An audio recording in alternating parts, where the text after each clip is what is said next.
If you want to learn how to stop smoking before you become a parent, I think I can help. Hi, my name is Bill.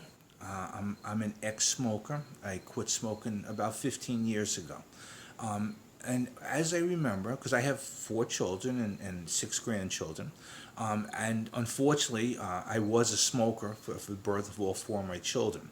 But let me tell you what some of the memories I have is like and how you might want to change things. Again, now my oldest daughter is in her later 30s, so this is some time ago. But when she was born, and again, my wife and I were somewhat young, and smoking was somewhat more common. As it ended up at the hospital, my wife ended up, there was one on the maternity ward, there was one room that had four beds in it, and the others were two. And the only space available was the four beds. So we were in a room with four other women, and of course they'd bring their babies in and out.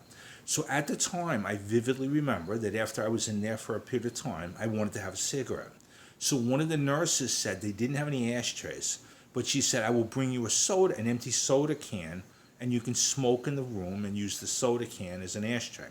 So literally, I smoked in that room with the four of the women, babies coming in or out, as did some of the other women. Some of the other women in there that were, they had cigarettes as well too.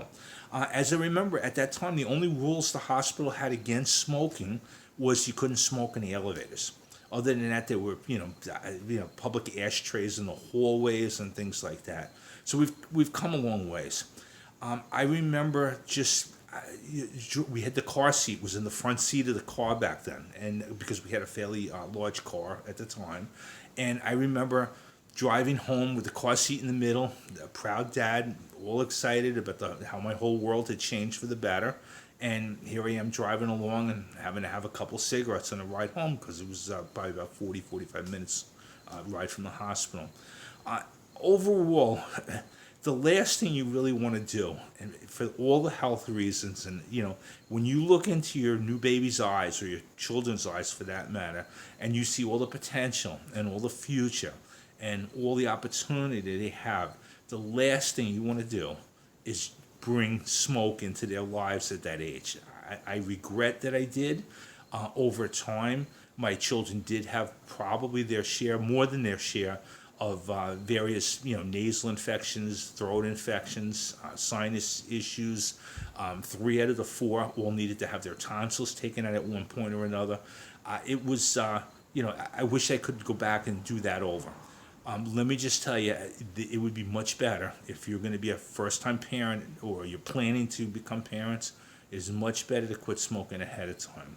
Now, I wanted to share with you that at the time that I decided to quit smoking, I did something a little unique. I decided to document all what I would do in preparation to quit, the actual steps I took when I quit and how I felt, as well as the steps after that, and how I felt then. And I wrote this all down at the time, and I saved all this information. And I decided, now that I'm getting closer to retirement, I decided to put this all together as a program and make it available to help others. And I will tell you that it will cost you less than the price of a carton of cigarettes in many places around the country. I do believe it will work. It worked for me. I think it will work for you. I know it works because literally I bet my life on it. So if you're interested and you'd like to find out a little bit more, I ask you to check the link below, and I hope to see you as an ex-smoker.